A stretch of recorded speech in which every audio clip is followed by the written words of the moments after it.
たまには気合い入れておめかしして出かけようと思っていたのに、こんなのに遭遇するなんて。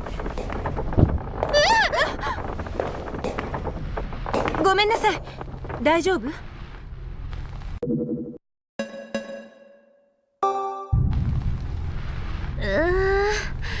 ぶつかったお尻の感触が素晴らしかったわ。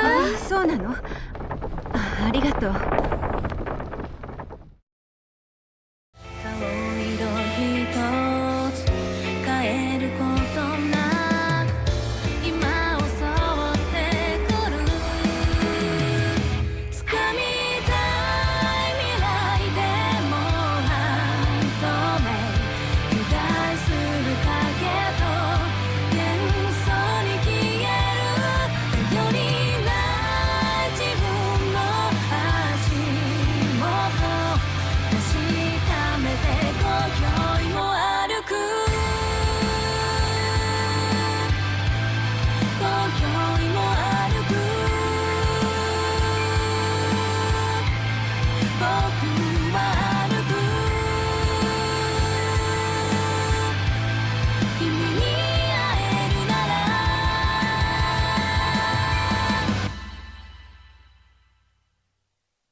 Hey, so if you've been following this channel from the beginning, you would know my very first video was a review of Godzilla -1 when it had just come out in Japanese theaters.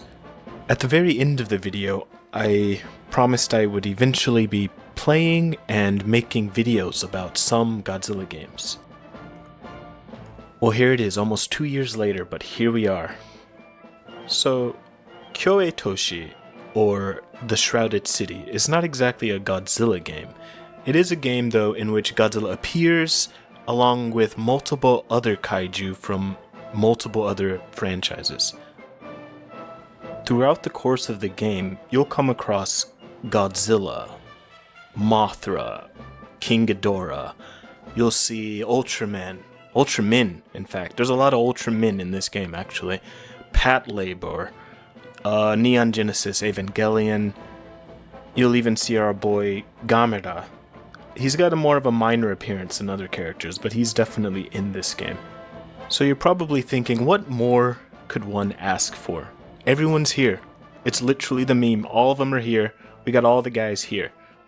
Well, there is one big caveat. But before I get too far ahead of myself, let me explain what this game actually is. So we're gonna go with City Shrouded in Shadow, because that seems to be the most popular translation of the title.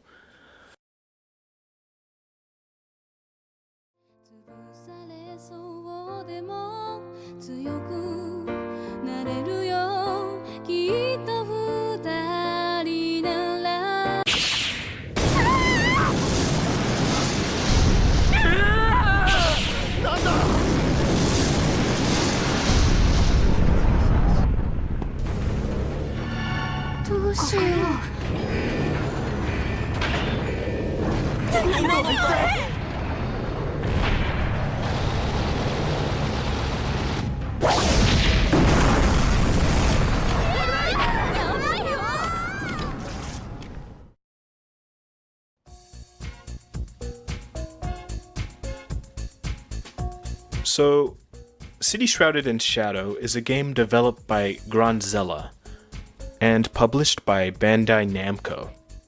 It was released in Japan in 2017 exclusively for the PlayStation 4. And City Shrouded in Shadow is actually a spiritual successor to Godzilla's other series, Disaster Report, starting all the way back on the PlayStation 2.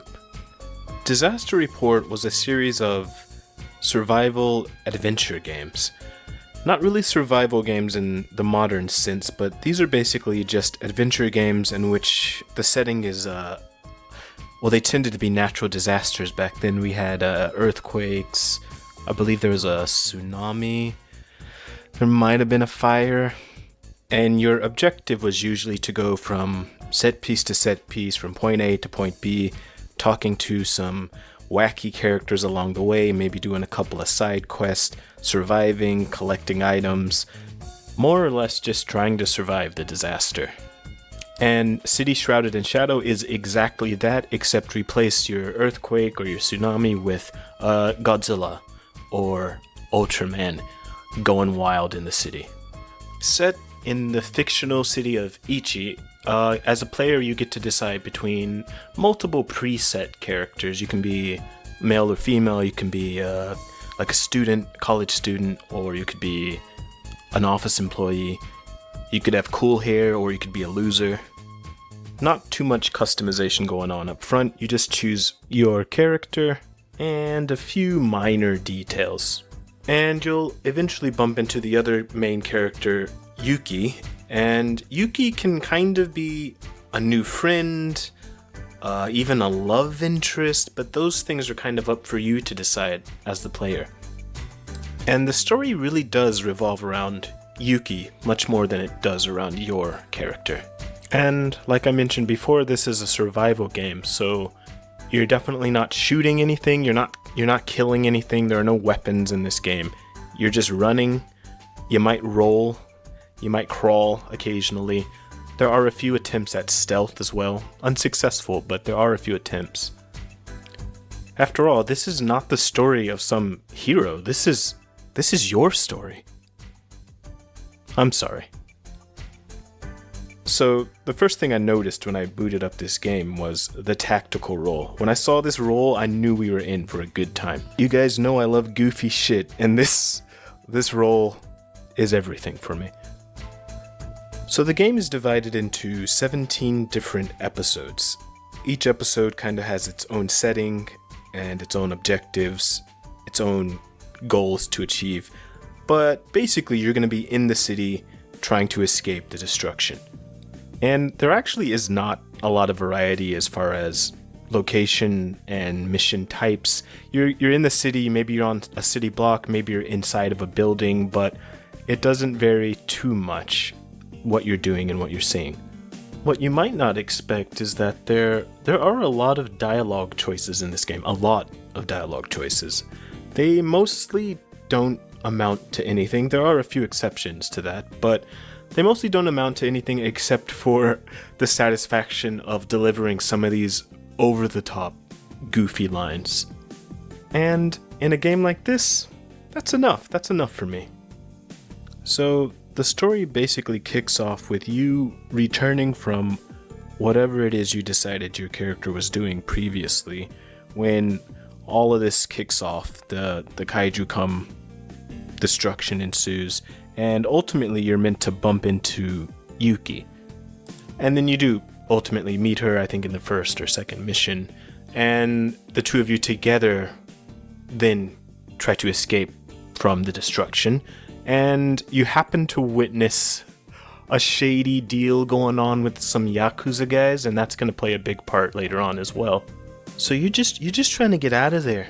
You're just trying to survive, and you keep coming across these big boys. You got Godzilla, you got Ultraman, and all the while, of course, those Yakuza guys are trying to kill you. So they're chasing you down, they're trying to kill you basically the entirety of this game now, because you witnessed that thing earlier.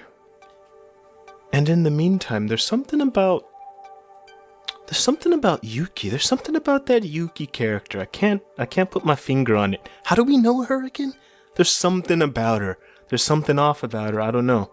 Something about that Yuki. And that's about it. That's about all that happens in this game. You dodge falling debris. You escape collapsing buildings. You dodge a kaiju foot. You might see them fight each other. You might see some of them fight each other. We'll get to that later. You interact with other survivors. You do some Yakuza-esque side quest. You might shop in the convenience store to get some items. You can do that in this game as well. And in every mission you can collect these, I don't know what they're called, these gems, these coins, these collectible things. And if you collect enough, you get these points. You can spend between missions. You get this newspaper scene where you can save your game.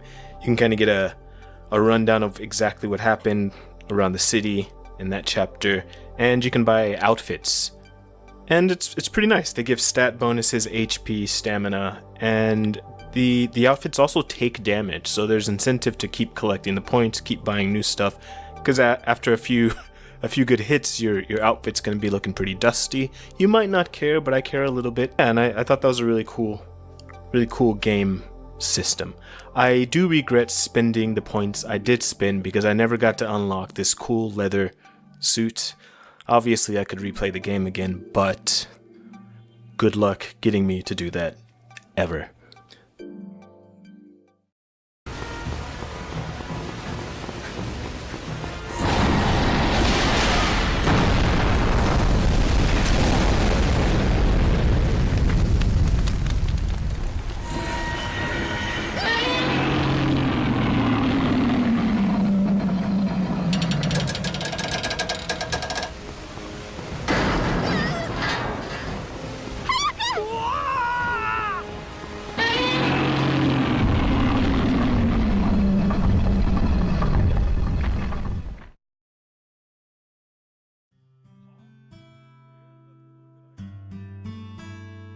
So, I've really been putting off the the meat and potatoes, if you will, the kaiju. This is a kaiju game, remember? I want to address the legally distinct kaiju in the room. If you let's look at this box art. Who is that? Who is this? Who is this? Imagine having all of these iconic characters and not putting them on the front of the box. They're on the back of the box, but they're not on the cover. And I read in an interview with the director of this game that was a choice, and it was to avoid confusing the players. So like a fan of Ultraman or a fan of Godzilla might be expecting to play as Ultraman or Godzilla in a game in which he was on the box, which does kind of make sense, I suppose. But let me address the hugest issue I have with this game. I was never expecting to play as any of these kaiju. I was expecting just to be a mere mortal witnessing them do their thing. I did expect that they would be doing some crossover, I thought maybe Ultraman and Godzilla are gonna throw hands. Gamera comes in. It's a three-way fight. Something like that was gonna happen, but at no point in this game do two franchises crossover. It's a crossover only in the sense that they're all on the same disc. They're all in the same game. I'm doing air quotes. You can't see them. But yeah, at no point do they actually cross over. And I don't think the game was ever advertised that way, but it's just the idea of having all of these guys in one place and not throwing them in the ring together, it just disappointing. I imagine there are some legality issues to consider there, but that's no fun. Come on, you got Godzilla, you got Ultraman, put them in there together. Come on. And I mentioned before, there's a lot of Ultraman representation in this game. I didn't really, do the math. I didn't count or, time the appearances or whatever. But it seems like this game is mostly Ultraman, and maybe number 2 would be Evangelion. Godzilla makes like a cameo experience. That's how I would describe it. I think he's in 2 missions, but his appearance in that mission, or both of those missions, is very, mid. And Gamera is even worse. Like he appeared. I forgot he was in this game. Like I got near the end of the game and I was like, oh, forgot you were in here. Yeah, he's in there. Wow, I forgot about him. Yeah, he makes a very minor. He can't make a minor appearance because he's huge, but he makes a very brief appearance, as big as he is, literally and figuratively. So if you're picking up this game as like a fan of the kaiju, as a fan of Godzilla especially, or a fan of Gamera, even like Pat Labor, I think those 3 franchises they kind of, I don't know. Obviously, it's probably, again, rights and legal mumbo jumbo that we don't know anything about. But if you're a fan of those 3 series, like, exclusively, and you don't care about Ultraman or Evangelion or goofy, janky video games, I don't think there's a lot here for you. I think the overall tone of this game is comparable to the Disaster Report games, if not a little more campy, goofy, cheesy, which is not a fault in my opinion, but it kind of has to be your thing for you to enjoy this. And surprisingly, there actually are a few, I think they're meant to be sincerely heartfelt moments. And I felt something. I felt a little bit of something, but the overall game is just so goofy that I don't know how to take these scenes. Like there's a subplot in one of the episodes where there's this little girl who confuses Yuki for her older sister who unfortunately died. And yeah, the whole thing plays out like really wholesome, really cute, really sweet. But yeah, that's kind of goofy. Does she look that much like her sister? I doubt it. I can't imagine that she does. So even though I think it's meant to be sincere, it comes across as goofy. It still comes across as kind of funny. That being said, there is something funny about Yuki. There is something strange. Can't put my finger on it. There's something strange about Yuki. One of the only other major characters in this game is a character named Risa Kashiwagi. I believe she's like a journalist or something. You bump into her very early in the game. I think that cutscene's probably at the beginning of this video.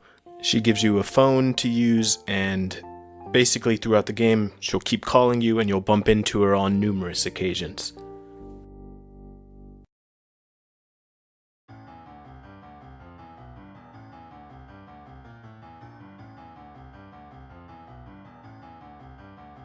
Throughout the game, honestly, the kaiju are never really much of a threat at all. You might accidentally get stepped on occasion, but other than that, they're definitely not pursuing you. They're just doing their own thing, which tends to be fighting each other. I think Godzilla is maybe the exception, where he's not fighting anything in his initial appearance, but it's so brief that I don't think you could die in that scene anyway. And to me, that's kind of my biggest disappointment with this game. Other than, obviously, the kaiju not crossing over, it's the fact that they're kind of just set dressing. They're just in the background, they're just there. For example, I think the earthquakes and the tsunamis and the disaster report games, were more trouble to deal with, which I guess maybe is realistic. There's an argument there, I don't know.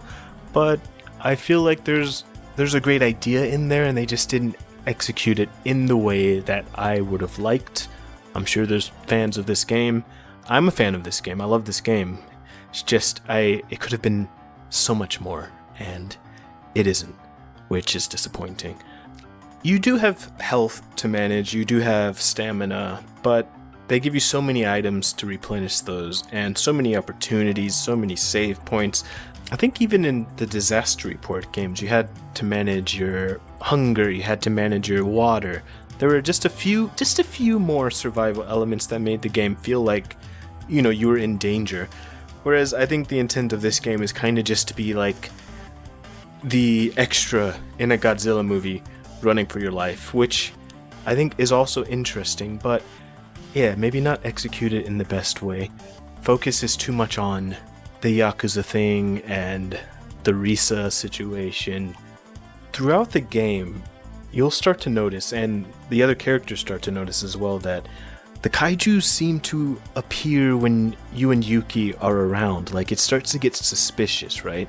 There are all these, I don't know how many there are. There are dozens of kaiju in the city, and they always seem to be where you are, right when you need them to be, perhaps?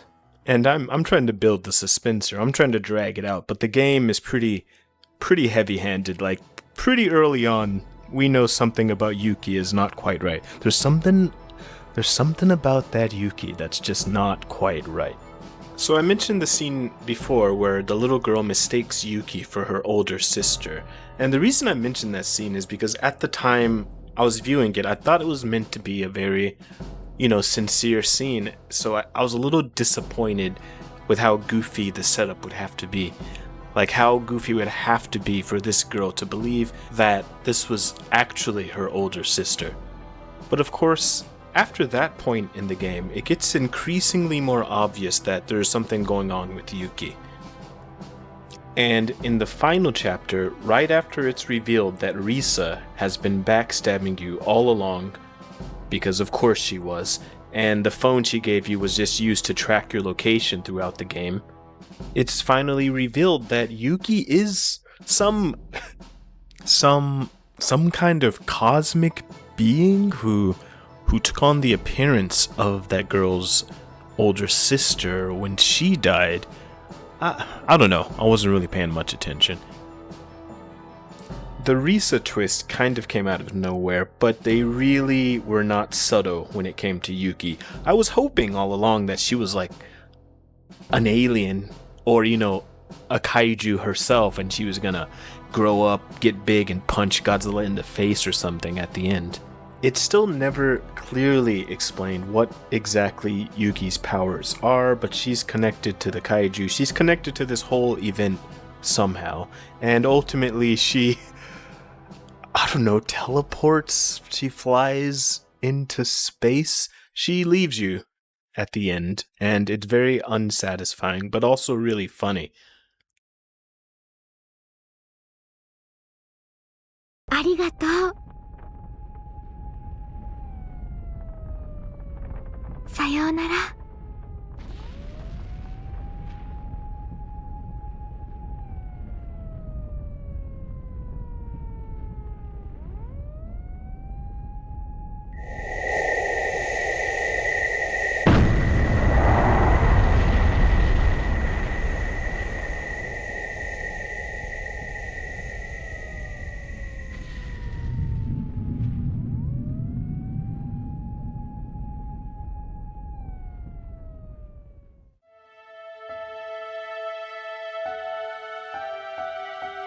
I kind of felt bad throughout the playthrough for flirting with both Yuki and Risa, but ultimately Yuki ends up being an alien, a clone, I don't know, not of this world, and Risa backstabbed you and ultimately died. I'm not sure if she's always meant to die, but in my playthrough I definitely let her die. So I just crawl into this helicopter and fly home a sad girl. And that's it, the credits roll. I think the entire playthrough probably took me about 7 or 8 hours. And I think that's perfectly reasonable for this kind of game. So, ultimately, I don't regret playing this game. I actually enjoyed it. I love the goofy games, and this game is goofy. It's funny because all of my memories, when I look back on my playthrough of this game, none of them involve like Ultraman or Godzilla. It's all just the goofy stuff going on with these characters and the Yakuza and Risa and Yuki. All of the strange dialogue choices you got. I think I might replay this game one more time and maybe do the male protagonist or finally unlock that leather jumpsuit. There's a few more hairstyles I hadn't unlocked yet. So there's definitely some replayability. You just have to be a fan of this game.